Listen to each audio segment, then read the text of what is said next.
kumuntu nomuntu owakhayo udinga uJesu Kristu. So ngenxa yobude bendlela kuyenzeka sihambe silahle endleleni, kuyenzeka sihambe siphume endleleni, kuyenzeka sithole sesihambe sangena eindaweni okungamelanga singene kuzo.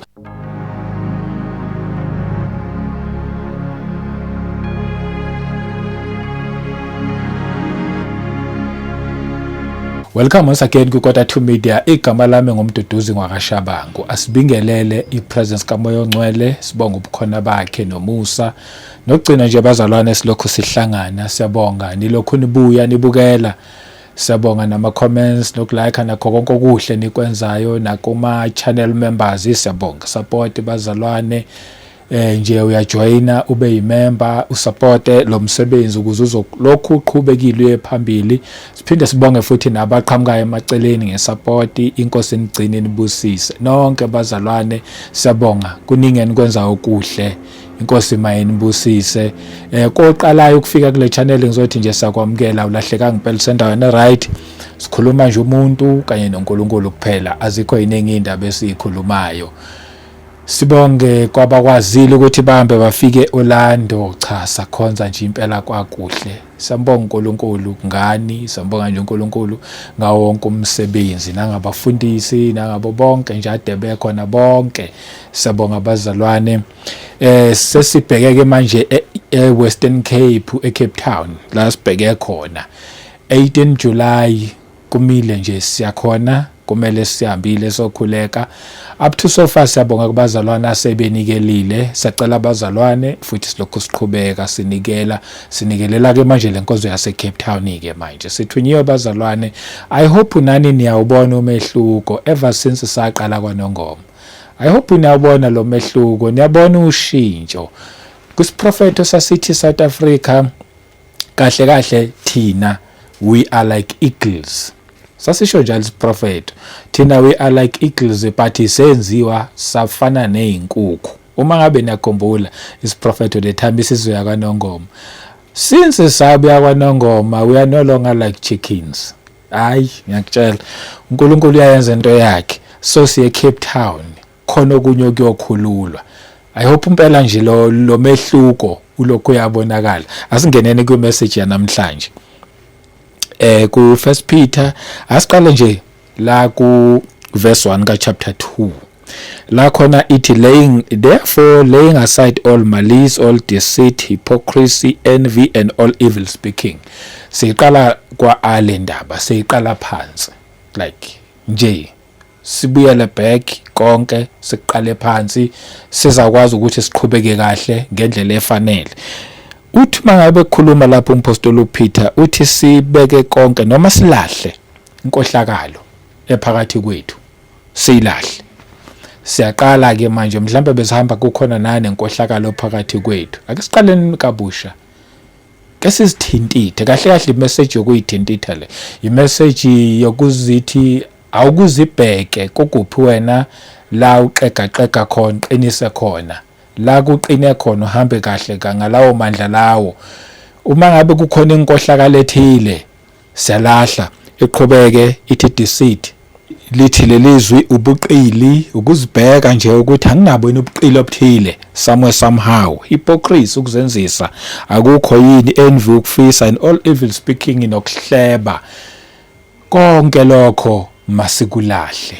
Right, ithi ku verse 2 as newborn babes njengabantwana desire the pure milk of the word. Sifuna the pure milk, lithi lelizwi pure milk of the word kushuthi lelizwi leli lifana nobisi olupure. Silangazelele this word which is a pure milk of the word that you may grow thereby, ukuze sokwazi ukuthi sikhule. Ngoba why kufanele ke sibuyele nje emuva? Yazi uma umuntu kufanele ulihambe ibanga ukuphinda uhlale phansi ukuphinda uyibheke njengoba ngihamba nje ngisahamba zona yini, akukho la engihambe ngayilahla khona endleleni. Mhlawumbe sengihamba ngedwa uhambe uyicheke mawusubonile ukuthi hayi engathi impela angihambi ngedwa ngisahamba noNkulunkulu qhubeke phambili.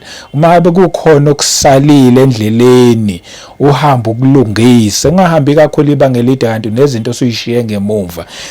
kuze sizokwazi ukuthi sikhule lidle lizwi that we may grow thereby kuze sizokwazi ukuthi sikhule ngoba mangabe uzohamba kuphela ungayibheki kanti usuhamba nje usugcwele inkohlakalo yonke usugcwele ubuqili usugcwele ibuhypocrisy ubuzenzisa mhlawumbe usuhamba nje umuntu ohlebayo ufesa nento zabantu sihamba silokhu siyichecka ngoba inhloso yakhona njengoba sihamba nje lolu hambo ayithi sisendleleni uhambo lolu lwasombusweni kaNkuluNkulu uhambo lokukholwa kuJesu Kristu eyinkosi nomsindisi sihambelana lolu bango each and every abakhonza ngama Saturdays baya emasontweni ngama Saturdays abakhonza ngama Sundays baya enkonzweni ngama Sundays abanye na during the week ba attend ama service athile yini silokhu sihamba inhloso ukuthi sikhule ubheka ukuthi njengoba ulokhu uhamba naso isikhathi sezwi ngoba lithi lelizwi leli njengabantwana abalangazelela ubisi olupure olumsulwa okuyizwi nathi silangazelele lelizwi leli ngoba ukukhula kwethu kula sihamba nje silokhu siyicheck uzothi nje ke sihambe silokhu siyinuka nje amakhwapha omunye nomunye akayibheke ubone ukuthi la kungalungi khona zilungisa wena before kube nomuntu ozokulungisa ngoba omunye umuntu uma eseqhamuke kulungisa mhlawumbe akakulungise kahle mhlawumbe uzothi mayese khuluma nawe akhulume kabi uthola ukuthi ungayithandi nangendlela akhulume ngayo lokho ukuthi ugcina ungasayilungisanga ngoba ufika wayibeka nje mhlawumbe ebudlapha kanti masiyibheka thina siyilungisisa thina yabona nje wena uyakhona ukuthi wena uzimotivate ubone la ubheda khona uthi kodwa la ngiyabheda la udinga khona usizo usho futhi ukuthi la ngidinga usizo la mhlawumbe mangathola abafundisi abathile bangikhulekise kule ndawo inhloso yini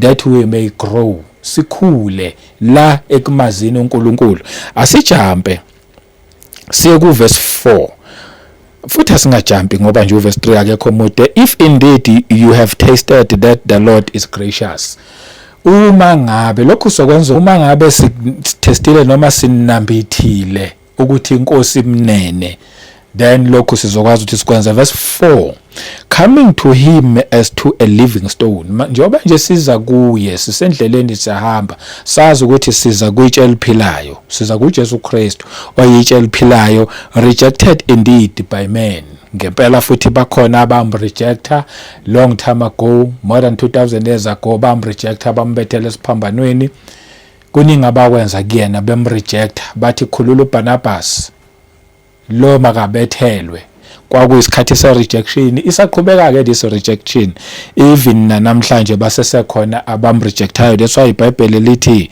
rejected indeed by men but chosen by God and precious kodwa ekhethiwe uNkulunkulu futhi eligugu khethiwe uNkulunkulu futhi eligugu ukuthi kukhona abamrejectayo ke noma bangamfuni noma bamphikayo akuchaza ukuthi yena kodwa akakhethwanga uNkulunkulu akuchaza futhi ukuthi phambi kaNkulunkulu akasilona igugu abanye babantu banento yokuthi babe nento yokuthi mina ngeke ngikholwe kuJesu Kristu futhi angimfuni hoping ukuthi mhlambe ngelinye ilanga they will be proven right ukuthi vele kwangamelanga ngakholwa uJesu Kristu ngizothi mina kumuntu ofana naloyo uyahopa but uhopa endaweni wrong because ithemba lakhe alina foundation ithemba lakhe liyinto nje yengqondo yakhe nokudukiswa omubi kanti nayi foundation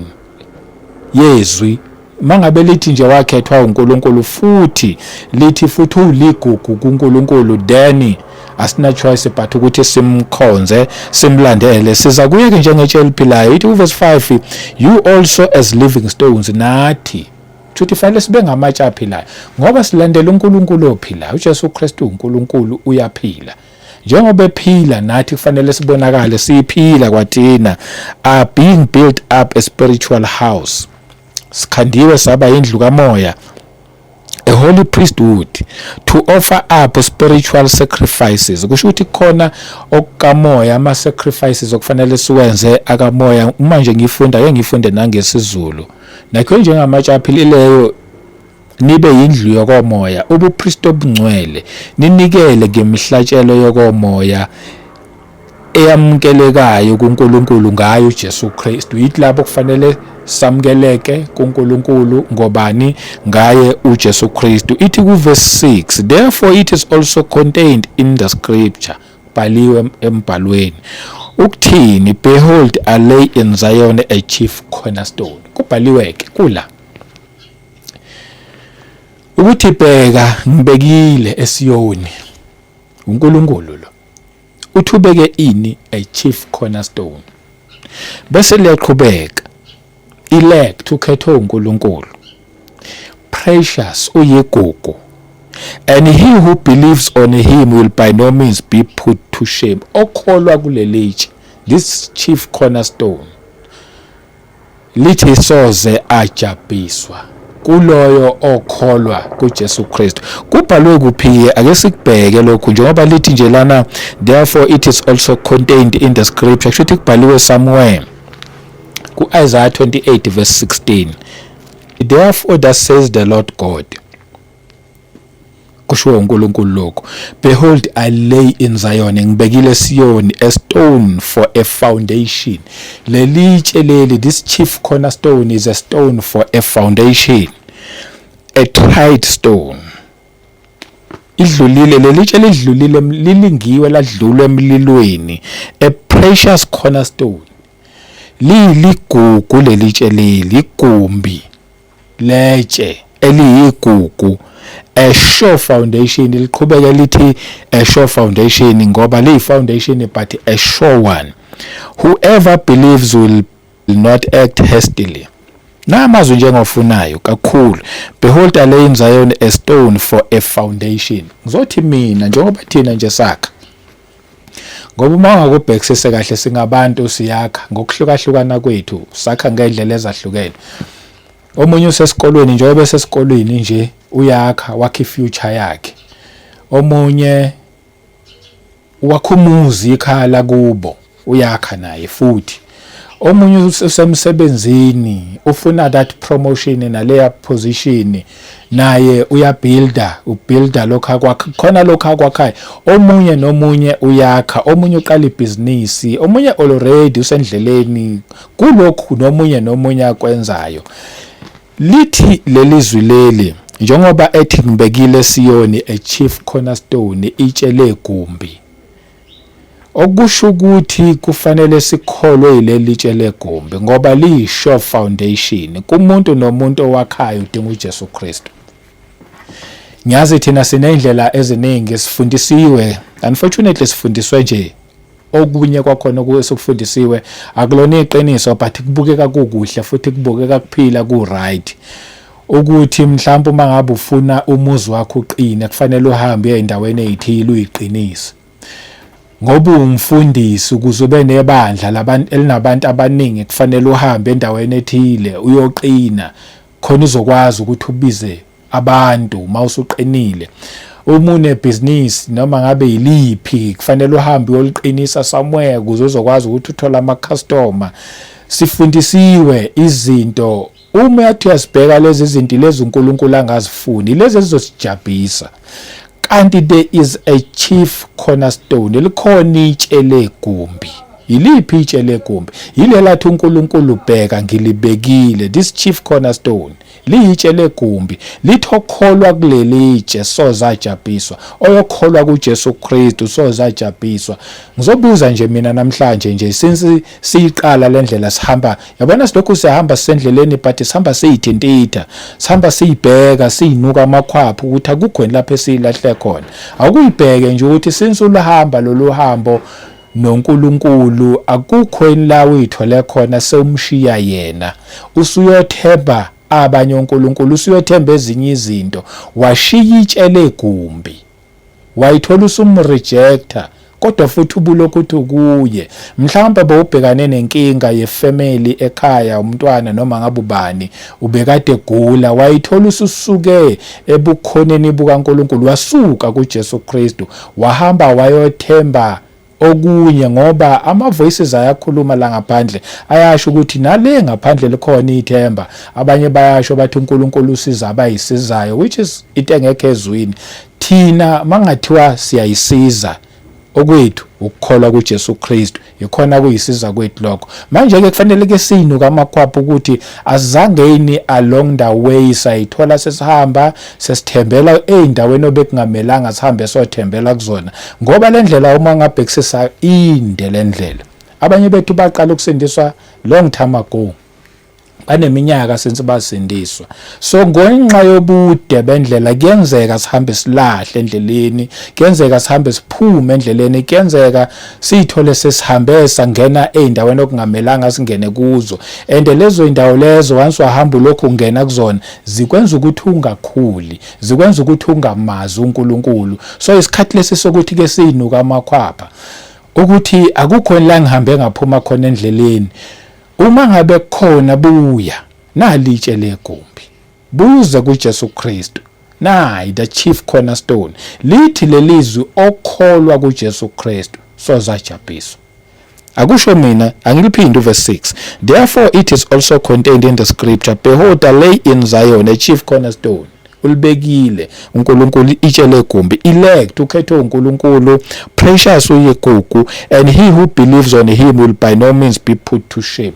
Oyokholwa nje kuJesu Kristu asoze uyithole ujabhiswa, uyithole ujabha kuukuthi ukholwa kuJesu Kristu. Not unless uhambe waphuma endleleni wahamba ulahla, wayithola wena usuhamba wedwa lokho uthi uhamba naye kanti akasekho. Lisesekhona ke ithuba mangabe sisaphila sisaphe njengoba nje sisaphefumula, sesenalo ithuba la sihambe salahla khona, samosha khona, sabheda khona, sengakwazi ukuthi siphinde futhi sirepente, sibuyele kuye, soguqa ngedolo, sixolise sithi baba lasonile, ngiyithole mina sengicwele bonke ububo uthwe wena ubufuni. Ngihambe ngayithola sengiba yiqili along the way, ngihambe ngayithola sengiba umzenzisi along the way, ngihambe ngayithola mina sengomunye wabantu abafisayo izinto zezo bekungamelanga ngiyifise, ngihambe mina ngayithola sengomunye wabantu abahlebayo. Sesekhona isikhathi nje sokuthi urepente, siyithintithe. Ma wenza kanjalo urepent uyithintitha bese ufana nomntwana wakhe. Ma ufana nomntwana, umntwana ulangazelela ini? Pure milk, ubisi. Nathi pure milk of the word, bese siyabuya sohlala kule lizwi. Inhloso yakho konke yini? Khona sizokhula, ukuze nathi sizoba njengoba nje lisho lelizwi lithi nathi singamatshe aphilayo, ukuze nathi sizoba ngamatshe aphilayo ngoba silandela itshe eliphilayo ogama layo linguJesu Kristu. Bengithi angizodlulisa leyo message namhlanje. Inkosi ayingcine nje inibusise, salokho sizana sikhulisana along the way ukuthi masimazi lo Jesu simlandelayo, masikhulisane, masigcine siphelele njengoba naye efisa ukuthi siphelele kuye. Inkosi ayingcine inibusise, siphinde sihlangane futhi kwivideo elandelayo. Amen.